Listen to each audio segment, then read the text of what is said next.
Har du sett den, Daniel? Nei. Har han ikke vært hjemme hele helga? First of all, I want to know, how would you describe the show? Is it a drama? Is it a crime show? Is it a Nordic noir? What do you say about that? It's a drama thriller, you know, about the boy going missing, and a small community where the relation between wolves and farmers is really tense. So when the boy goes missing, everyone believes that it's the wolf, and it's a very, you know, suspenseful and some people think it's quite beautiful shot in the Scandinavian nature, but I don't want to label it like Scandi noir because it's been such a cliche. This is more like a nature noir. How did you came up with this idea of a nature noir? Oh, it's actually quite funny because my father, he was producing natural science programming, so he was co-producing also BBC natural documentaries together with Richard Attenborough and BBC. So I kind of grew up with that. I was breastfed that kind of topics, and I just think, you know, that it's so. It's something that is really dear to me, you know, the nature and how we treat it, and I think that the thriller is such a good way to use suspense to entertain and still tell something important to the audiences. So I guess that's it is a Nordic noir or a nature noir, how you just told me, but I think Fenris is a story about mothers. Yeah. Beginning with the she-wolf and then with Emma and Katinka and everything. Is that something that you were looking for to treat in this show, or just came up then? You know, the thing is that people think that wolves are like really just predators that are you know, having okay, they might be in packs and they might be, you know, but they're very kind of, they're almost like portrayed as egoistic and you know, just like a dangerous predator, but they're actually very monogamous. So they stay with their mating partner all life. So and so there's some kind of resemblance between the wolf family and the human family. Katinka, who has lost her boy. So there's some relation there. It's trying to compare animals and how they live to people, and what makes us the same and what makes us different. So it's a very good point you're having, and also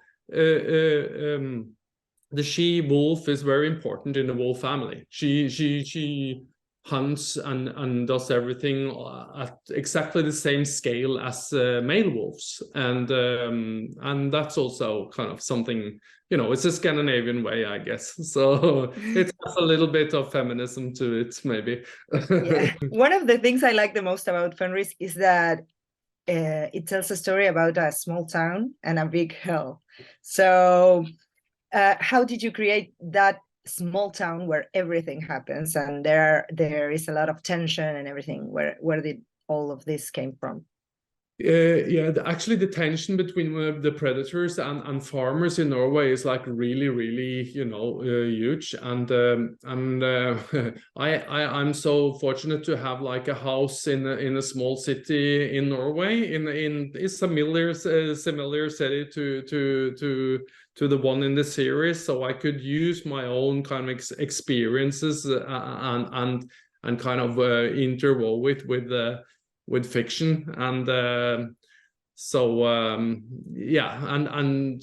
much of the inspiration for the series is actually from real life. You know, there are really tense conflicts that scientists have been sabotaged. You know, they damage their cars. You know, there's, you know, there are really strong emotions around this topic in Norway. So it's very based on reality. Why do you think the Nordic shows are in such a a huge way right now. Everyone is watching Nordic shows. I think that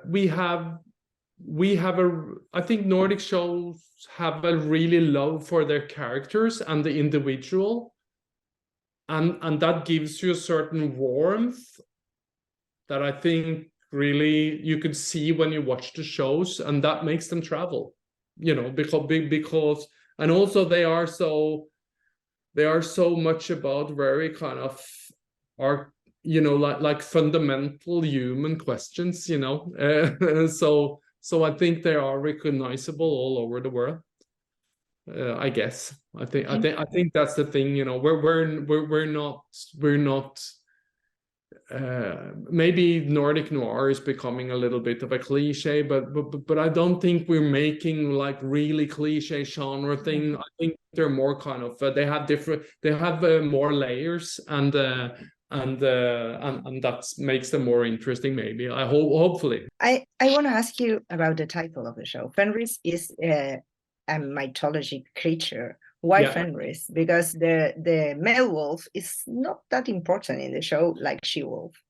No, Fenris is because Fenris is the mythological animal in Norse culture, and at the end of the world, Fenris is going to come and swallow the earth.